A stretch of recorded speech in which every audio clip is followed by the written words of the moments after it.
देखो क्वेश्चन ये कर रहे हैं कि एक कंपनी जो है 10% की ऋण पर चक्रवृद्धि ब्याज, ठीक है, चक्रवृद्धि ब्याज लेती है और कंपनी द्वारा 2 वर्ष की अवधि के लिए इतना रुपये एक उधारकर्ता को दिया गया। कंपनी जो है ब्याज को हर साल के बजाय अगर 6 महीना में बढ़ाती थी, तो आपको ये बताना है कि अगर कंपनी जो है सालाना ब्याज चक्रवृद्धि करती तो उधारकर्ता को कितना रुपये बचा, मतलब उधारकर्ता ने कितना रुपये बचाया होता। तो दो यहाँ पर दो चीज़ें आपको कैलकुलेट करनी है। एक तो हाफ ईयरली पर कैलकुलेट करना है और दूसरा आपका ईयरली पर कैलकुलेट करना है, ठीक है, सीआई। तो थोड़ा सा ये तो बहुत ज़्यादा कैलकुलेटिव हो गया। और यहाँ पर डीएस वगैरह भी नहीं लगा सकते, क्यों? क्योंकि यहाँ से बोल रखा है ना इन्होंने, दशमलव स्थान तक पूर्णांकित है, यानी कि डेसिमल अप टू 2 पहले से, तो डीएस तो गया भाई अपना। अब तक कैलकुलेट करना ही पड़ेगा इसको, ठीक है। अगर मैं हाफ ईयरली पर कैलकुलेट करूँ, हाफ ईयरली पर कैलकुलेट करूँ तो कितना होगा? यहाँ पर 5% के रेट से मैं कैलकुलेट करना पड़ेगा, क्योंकि हाफ ईयरली, ईयरली 10% है तो हाफ ईयरली कितना हो जाएगा? 5%। स्लॉट कितने बनेंगे भाई? स्लॉट कितने बनेंगे? 1 2 3 4 स्लॉट बनेंगे। तो एक तो तरीका ये है कि 5% के फ्रैक्शन वैल्यू ले लो, जो कि होती है 1/20। 20 पर 1 का ब्याज, यानी कि अमाउंट हो जाएगा यहाँ से 21। यानी कहने का मतलब ये है कि 20 रुपये का प्रिंसिपल है आपका, तो अमाउंट कितना हो जाएगा आपका? 21 रुपये। अमाउंट कितना हो जाएगा आपका? 21 रुपये। और इसका कर दो आपका पावर 4 और इसका कर दो पावर 4, क्योंकि 4 बार स्लॉट बनेंगे हाफ ईयरली में 2 साल में। अब इसकी वैल्यू कितनी है आपकी? ये है, ठीक है। और इसकी वैल्यू निकालने के बाद यहाँ से जब इन दोनों का डिफरेंस देखो तो आपका सीआई आएगा, ब्याज आएगा। और इसकी वैल्यू अगर ये है तो इससे जो भी कटेगा उसके बाद आपको ब्याज में मल्टीप्लाई करोगे, यानी कि मान लो इसकी वैल्यू कितनी है? 2 2, ये है आपकी वैल्यू, और ये इसे एक्स बार में कट रहा है। तो यहाँ पर जो जो आप इनको दोनों को घटाने के बाद जो आपका ब्याज आया है वाई आया है, तो एक्स इंटू वाई करेंगे तो आएगा सीआई निकल कर आएगा, ठीक है। तो हमें तो पावर 3 तो रहता तो कोई बात नहीं रहता, हम ऐसे कैलकुलेट कर लेते, लेकिन पावर 4 है तो फिर थोड़ा दिक्कत हो जाएगा। इससे अच्छा हम क्या करें, जो दो ट्रेडिशनल मेथड होते हैं ना उनसे हम यहाँ से कैलकुलेट करें। कैसे? देखो, 2 2 0 1 2 3, 5% है, 5/100, 2 जीरो कट गए यहाँ से, ये कितना हो जाएगा आपका? 2 जीरो, और ये हो जाएगा कितना? 0, और ये हो जाएगा 11। यानी पहले केस में 11,000 ब्याज लगा। अब 11,000 को इसमें हम ऐड करेंगे, तो जब 11,000 को इसमें ऐड करेंगे कितना हो जाएगा? 2 3, और ये 1, और उसके बाद 3 जीरो, ठीक है। फिर 5% यहाँ पर लगेगा। अब देखो कितना आएगा भाई? 0 आएगा, फिर 5 आएगा, फिर 5 आएगा, और फिर 11 आएगा। अब इसको क्या करेंगे आप? इसमें ऐड करोगे, ठीक है।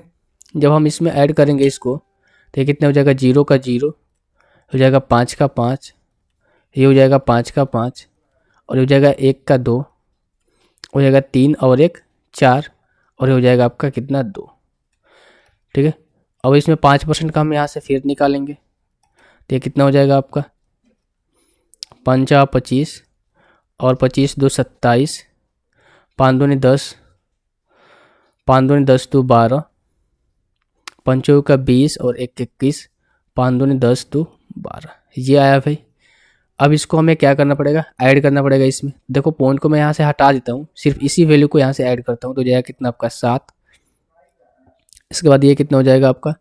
5 और 2 7, 1 और 5 6, 2 और 4 6, और 2 और 1 3।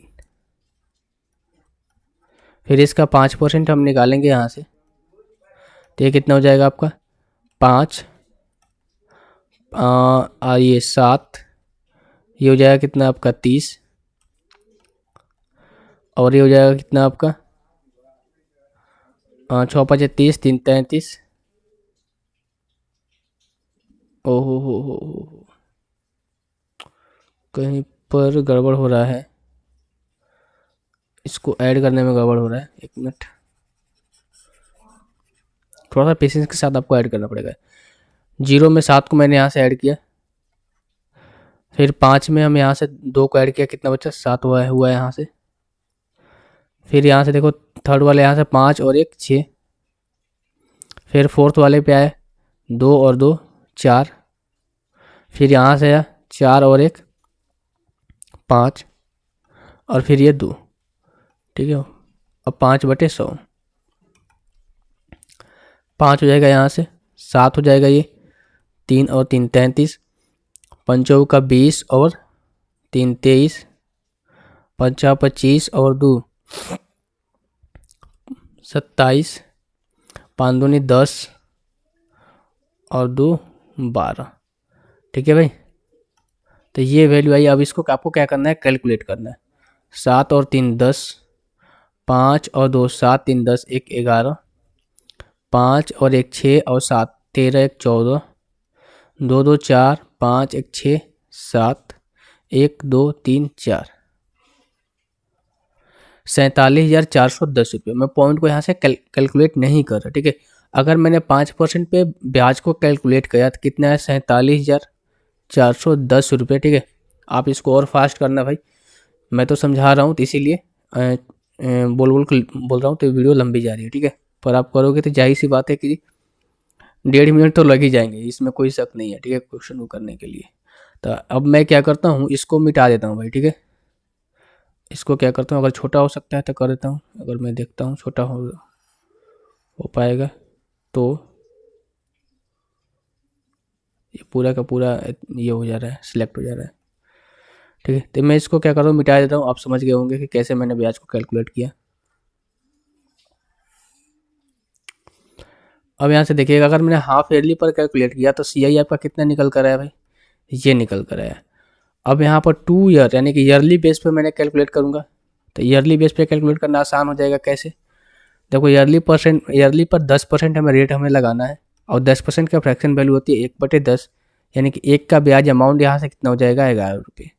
यानी कि 10 रुपये अगर आपका प्रिंसिपल है तो अमाउंट कितना हो जाएगा, 11 रुपये। और चूंकि 2 वर्ष की अवधि के लिए तो इसका हम करेंगे स्क्वायर, 10 के स्क्वायर 100 होता है, और 100 की वैल्यू क्वेश्चन के अकॉर्डिंग दे रखी है, यानी ये प्रिंसिपल ये दे रखा है, ठीक है। हमें निकालना क्या है भाई, 11 का स्क्वायर 121 होता है, और इन दोनों का बीच का हम निकालेंगे डिफरेंस, तो हो जाएगा हमारा ब्याज। तो ब्याज कितना आ रहा है, 21, ठीक है।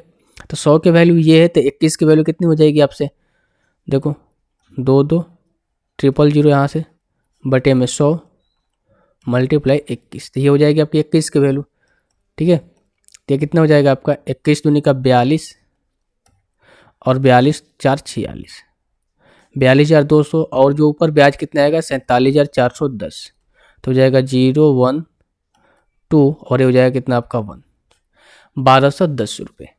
तो जो आपका जो कस्टमर था ना, वो 1,210 रुपये बचा था, और ऑप्शन के अकॉर्डिंग यहाँ पर है ऑप्शन नंबर ए, क्योंकि हमने वहाँ से पॉइंट वगैरह को कुछ छोड़ा था ना, तो 75 छोड़ा था और 5 छोड़ा था, तो उसमें ऐड करते तो 12-11 हो जाता है, क्योंकि इसके निकटतम यही है और कोई वैल्यू है नहीं। तो ऑप्शन नंबर ए जो है इस क्वेश्चन का आंसर हो जाएगा। अब देखो यार, क्वेश्चन को शॉर्ट में करने का तरीका है नहीं, एक DS ही था, ठीक है। और क्या हो सकता है, मैं देख लेता हूँ एक बार।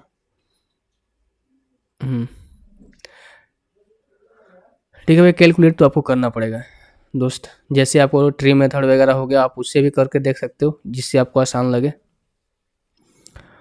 या फिर आप यहाँ से ऐसे भी कर सकते थे कि 5% का, लेकिन फिर यार आपको याद करना पड़ता है। 5% का 4 बार सक्सेसिव आप अगर याद कर पाओ तो वो सही होगा, ठीक है।